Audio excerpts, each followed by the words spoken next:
جب کسی صحابی رسول کی بات آئے نا اور اس کا اپنا فرمان ہو، یعنی اس میں اس بات کا تذکرہ نہ ہو کہ صحابی کہے قال رسول اللہ صلی اللہ علیہ وسلم، تو تصریح ہو جاتی ہے یہ ان کا اپنا ارشاد ہے. اور جب ارشاد صحابی کا اپنا ہو تو نرا اس کو بزرگوں کے ملفوظات نہیں سمجھا جائے گا، بلکہ وہ بھی حدیث ہوتا ہے اور اس کا حکم بھی حدیث والا ہوتا ہے. احتجاج کے طریق پر اور اس سے استدلال کرنا، اس سے احکام میں جو ہے وہ دلیل پکڑنا، یہ ساری چیزیں اس میں کی جا سکتی ہیں، وہ حدیث ہوتا ہے.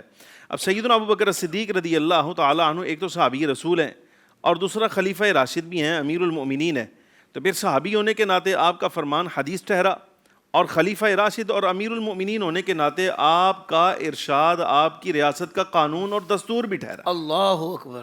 اور قانون کیا ہے؟ سیدنا ابوبکر صدیق رضی اللہ تعالیٰ عنہ کی ریاست کا جامع صحیح بخاری شریف اور مسلم شریف فرمایا والذی نفسی بیدہ، قسم ہے اس ذات کی جس کے قبضہ قدرت میں میری جان ہے. وہ ویسے ہی صدیق ہے، ان کو قسم اٹھانے کی ضرورت ہی نہیں ہے. کیا بات. والذی جاء بالصدق وصدق بہ اولئک هم المتقون میں یہ وصدق بہ کی تفسیر مولا کائنات کرم اللہ وجہہ الکریم نے حضرت صدیق اکبر سے فرمائی ہے. اللہ اکبر. اور میں ایک بات آپ کے سامنے عرض کروں کہ ایسی عجیب بات ہے، حدیث مبارکہ جس وقت روایت کی جاتی ہے نا تو ہر بندے کے، ہر محدث کے اپنے اصول ہوتے ہیں حدیث قبول کرنے کے. صحیح. امام بخاری کے حدیث قبول کرنے کے اپنے اصول ہیں، امام مسلم کے اپنے اصول ہیں، سب ائمہ کرام کے اپنے اپنے.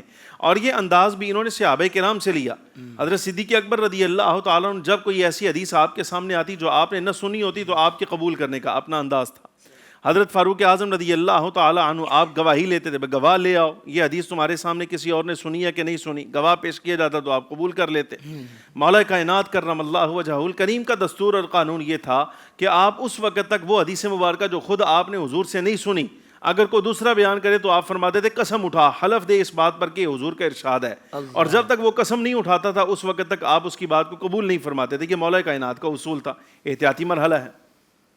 لیکن پورے ذخیرہ میں آپ دیکھیے کہ 1.25 لاکھ صحابہ کرام علیہم الرضوان میں وہ واحد شخص جس سے قسم کبھی سیدنا مولا کائنات نے نہیں لی وہ حضرت سیدنا صدیق اکبر رضی اللہ تعالیٰ عنہ تھے. اور آپ یہ کہہ کر فرمایا کرتے تھے کہ صدیق سے قسم لینے کی ضرورت نہیں ہے، اس لیے کہ اس کو تو قرآن صدیق کہتا ہے. لیکن اس کے باوجود جو جملہ آپ نے فرمایا وہ قسم اٹھا کر فرمایا والذی نفسی بیدہ، قسم ہے اس ذات کی جس کے قبضہ قدرت میں میری جان ہے. لقرابۃ رسول اللہ صلی اللہ علیہ وسلم احب الی ان اصل من قرابتی.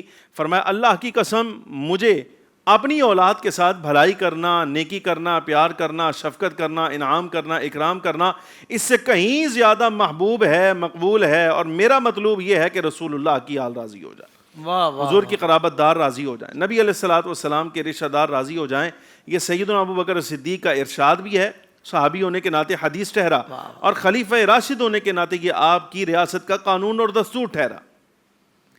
اب جس ریاست کا قانون اور دستور ہی نبی پاک صلی اللہ علیہ وبارک وسلم کی اہل بیت کی عزت ہے، یہ آرڈیننس ہے، قانون ہے. یہ حضرت صدیق اکبر رضی اللہ تعالیٰ کا اس کے بارے میں شک کرتے ہوئے کوئی ایسا جملہ کہنا بس شخصیت داغدار کرنا ہے اور کچھ بھی نہیں، مگر نہ وہ تو بری ہیں اس سے. بہرحال یہ سامنے آ گئی نا بات.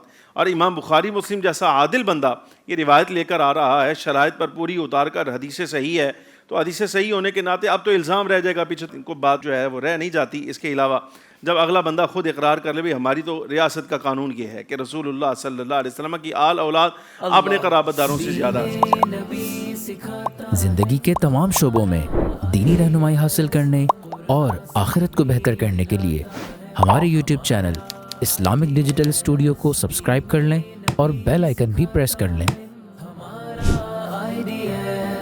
قرآن سے بھی ملاتا ہے ہمارا